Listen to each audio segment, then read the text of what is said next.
온라인 속회에 나오신 여러분 환영하고 축복합니다. 찬송가 449장입니다.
오늘 본문 말씀 누가복음 18장 18절에서 30절까지 말씀입니다. 어떤 관리가 물어 이르되 선한 선생님이여, 내가 무엇을 하여야 영생을 얻으리이까? 네가 어찌하여 나를 선하다 일컫느냐? 하나님 한 분 외에는 선한 이가 없느니라. 네가 계명을 안 하니 간음하지 말라, 살인하지 말라, 도둑질하지 말라, 거짓 증언하지 말라, 내 부모를 공경하라 하였느니라. 이것은 내가 어려서부터 다 지켰나이다. 예수께서 이 말을 들으시고 이르시되 내게 아직도 한 가지 부족한 것이 있으니 내게 있는 것을 다 팔아 가난한 자들에게 나눠주라. 그리하면 하늘에서 내게 보화가 있으리라. 그리고 와서 나를 따르라. 그 사람이 큰 부자이므로 이 말씀을 듣고 심히 근심하더라. 예수께서 그를 보시고 이르시되 재물이 있는 자는 하나님의 나라에 들어가기가 얼마나 어려운지 낙타가 바늘기로 들어가는 것이 부자가 하나님의 나라에 들어가는 것보다 쉬우니라 하시니 듣는 자들이 이르되 그런즉 누가 구원을 얻을 수 있나이까? 무릇 사람이 할 수 없는 것을 하나님은 하실 수 있느니라.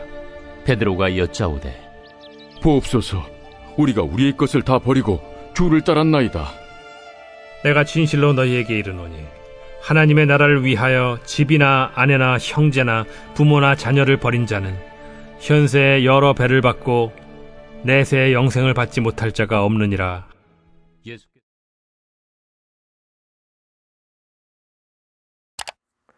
오늘 말씀 제목은 제자의 삶을 살아야 합니다. 입니다. 하루는 한 관리가 예수님께 영생을 얻는 방법에 대해 물었습니다. 예수님은 그에게 영생을 얻으려면 어떻게 해야 하는지 알려주셨습니다. 그러나 대답을 들은 그는 심히 근심했습니다. 자기 소유를 포기할 수 없었기 때문이죠. 오늘 본문 말씀은 영생의 방법을 이야기하는 듯 하지만 사실은 예수님을 따르는 제자의 삶에 대하여 말씀하고 있습니다. 그렇다면 제자의 삶을 살아가려면 어떻게 해야 할까요? 첫 번째는 하나님을 온전히 믿는 믿음을 가져야 합니다. 본문 19절 말씀입니다. 예수께서 이르시되 네가 어찌하여 나를 선하다 일컫느냐? 하나님 한 분 외에는 선한 이가 없느니라. 관리는 영생을 얻기 위해 무엇을 해야 하는 줄 알았습니다. 하지만 영생은 무엇을 해서 얻을 수 있는 것이 아닙니다. 예수님은 관리에게 영생의 방법을 말씀하지 않으시고 계명을 지켰는지 물으셨습니다. 선하신 하나님을 향한 믿음이 있는 사람이라면 사람을 향한 계명도 지켜야 합니다. 하나님 한 분 외에는 선한 사람이 없다는 사실을 믿는 사람은 그 믿음의 향기가 실천적인 삶을 통해 가정과 이웃에게로 퍼져나갑니다. 예수님이 관리에게 계명을 다시금 상기시키신 것은 그가 삶에서 진심으로 하나님을 향한 믿음을 실천하고 있는지 물으신 것이었습니다. 하나님을 따르는 제자의 삶을 사는 사람들에게는 하나님을 향한 진심 어린 믿음이 바탕이 되어야 합니다. 두 번째는 이웃을 내 몸과 같이 사랑해야 합니다. 본문 22절 말씀입니다. 내게 있는 것을 다 팔아 가난한 자들에게 나누어 주라. 그리하면 하늘에서 내게 보화가 있으리라. 어려서부터 계명을 지켰다고 말하는 관리에게 예수님은 네가 아직도 한 가지 부족한 것이 있는데 네가 가진 것을 다 팔아서 가난한 사람들에게 주어라 라고 하셨습니다. 예수님이 말씀하신 이웃사랑은 하나님을 사랑하는 일만큼 중요합니다. 하나님만 사랑하면서 이웃은 사랑하지 않을 수가 없습니다. 하나님을 사랑한다면 그 사랑이 자연스럽게 이웃에게로 향합니다. 내 몸을 위하여 재물을 사용하는 것처럼 이웃을 위해서도 재물을 사용할 수 있어야 합니다. 하나님을 사랑하는 것처럼 이웃을 사랑하는 사람이 예수님을 따르는 제자의 삶을 살 수 있습니다. 결국 이웃 사랑은 단순하지만 제자의 삶을 살아감에 있어 그 진위를 가리는 명료한 율법입니다. 이웃을 자기 몸처럼 사랑하며 예수님을 따르는 참 제자에게 무엇이 있냐면 바로 하늘 보화가 있습니다.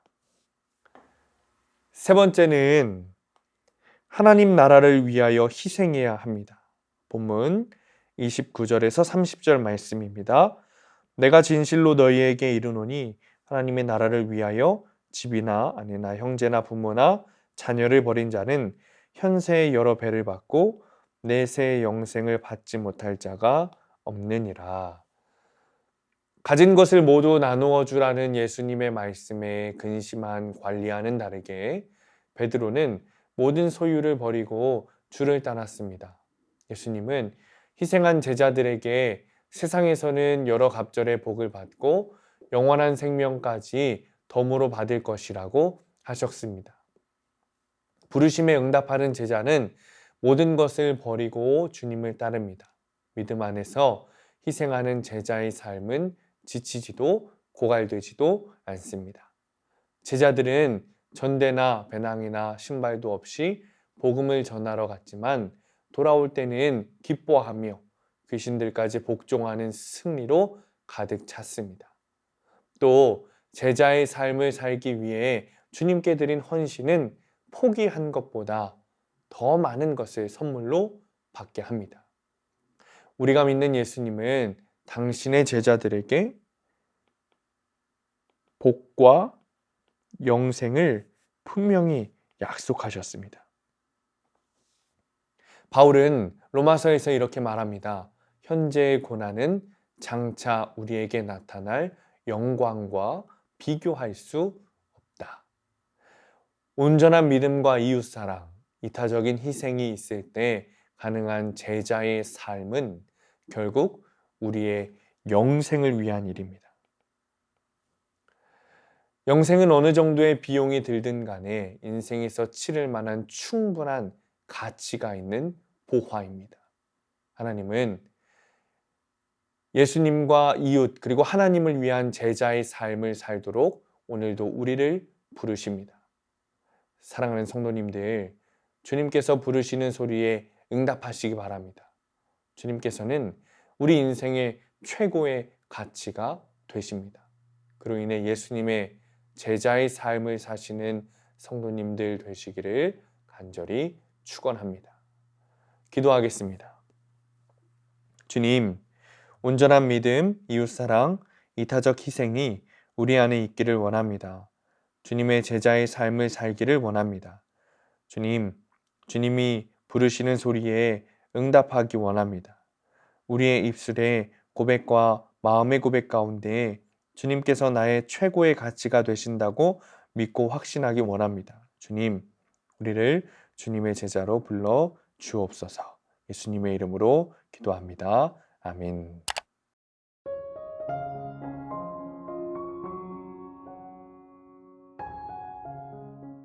네, 오늘은 속톡 게스트 이정화 집사님과 함께 은혜를 함께 나누도록 하겠습니다.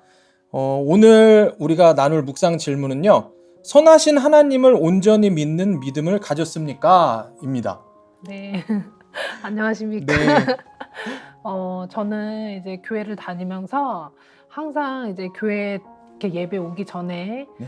항상 이제 제 마음에 무거운 그런 마음을 가지고 하나님, 저 한 주간 이렇게 힘든 일이 있었어요 라는 그런 마음으로, 무거운 마음으로 항상 교회로 왔던 것 같아요. 그러다가 이번 묵상 질문에 온전한 믿음이 무엇일까라는 생각을 하다가 제가 과연 하나님 예배를 드리는 이 자리에 이런 무거운 마음으로 오는 게 맞는가, 그런 마음이 들었습니다. 그러다가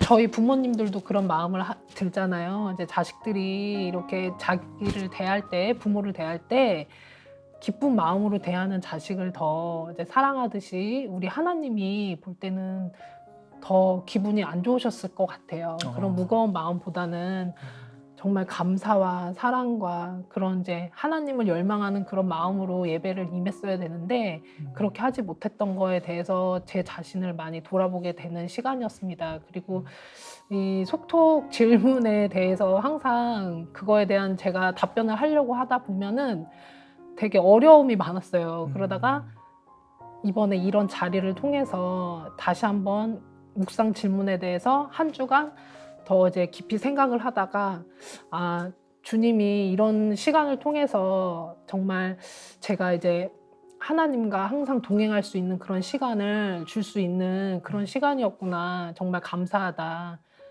그리고 항상 예배를 임할 때 기쁜 마음과 하나님을 그 열망하는 그런 마음으로 예배를 드려야 되겠구나. 그러면 하나님께서 더 기쁘게 생각하지 않았을까 하는 그런 마음이 드는 한 주간이었습니다. 네. 오늘 질문에 정말 선하신 하나님이라는 표현에 저는 이 말씀, 이 묵상 질문을 보면서 저는 선하신 하나님을 먼저 좀 생각을 하게 됐어요. 말씀하신 대로 온전한 마음을 갖고 와서 예배, 온전한 믿음을 갖고 와서 예배를 드려야 할 만큼 그런 예배를 받으실 만한 하나님이신데 네. 우리가 믿고 우리가 따르고 우리가 주님이라고 부르는 그 하나님이 그런 하나님이신데 나는 과연 하나님을 선하신 분으로 여기고 있었나? 이런 생각들을 좀 하게 되더라고요. 그래서 맥킨토시라고 하는 유명한 신학자가 한 말이 이런 말을 했거든요. 천지의 주제이신 하나님은 피조물을 일일이 다 감찰하시고 돌보시고 관여하시는 누구보다 자상한 분이다 라고 이야기를 하더라고요. 저는 내가 믿는, 내가 예배하고 내가 섬기고 내가 일주일 동안 동행하기 위해서 함께 그렇게 노력하는 그 하나님이 이런 하나님, 이런 선하신 하나님이시구나 라는 생각을 좀 하게 되면서 이런 선하신 하나님을 온전히 믿는 믿음이라는 거는 사실 온전히 믿는 믿음 이전에 내가 믿는 하나님이 이렇게 선하고 이렇게 자상하신 하나님이구나 라는 것을 먼저 깨닫고 경험하게 될 때 그분을 향한 온전한 믿음이 내 안에서 또 솟아나게 되는 것 같아요. 그래서 우리가 다음 한 주간 동안도 그런 삶을 살아가는 그런 하나님과 주님과 동행하는 그런 삶을 살면은 참 좋을 것 같습니다. 네. 감사합니다. 감사합니다. 감사합니다.